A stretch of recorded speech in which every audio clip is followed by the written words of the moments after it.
साख्रि जानाय समावसो साख्रि जाखांनायनि उनावबा ओरै बरमा थानानिफ्राय ओरै थांनानै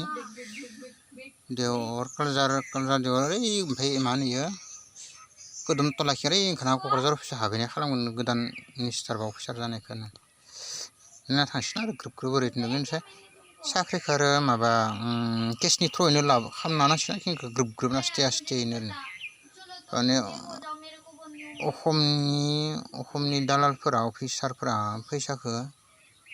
आरो सेन्ट्रेलफोरनिफ्राय मारै लाबो बेखौ सिखायगोन थारमाने बिसोर मारै लाबो खायसे मोजां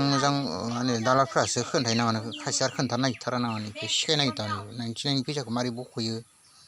सेन्ट्रेलफोरनिफ्राय ओरै सिखायना लासिगोन आरो बिटिसि सरकार होनबा ओरैनो कायदा खालामनाय दाथ' 99खौ ग्रोब लाखिदो ओमफ्राय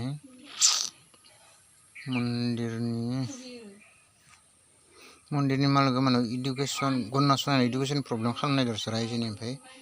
जोंफोर 99फ्रानो जाखागोनखा दा रावबोथ' साख्रिया प्रब्लेम जायाखै भेन्सारफ्राथ' आरो जों सेन्ट्रेलनिफ्राय हरबासो जागोन खोमा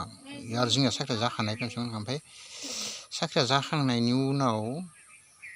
बरमा थानाखिनिफ्राय ओरै क'क्राझार देवघर ओमफ्राय आरो क'रमतलनिफ्रायसो क'क्राझार अफिसाव हाबगोन आरो सिएम जानायफोरा नंदां हाग्रामानो जाफिनगोन खोमा ना प्रमदानो जानो बायो प्रमदा मोजां आरो खिन्थु हाग्रामाखौ गेरेन्टि मोजां नालाय मोजांबो होनदों आरो ओमफ्राय जाबा ओरै साख्रि जाखांनायनि उनाव नायना थांथारनांगोन नामा खनसेयाव नायना आरो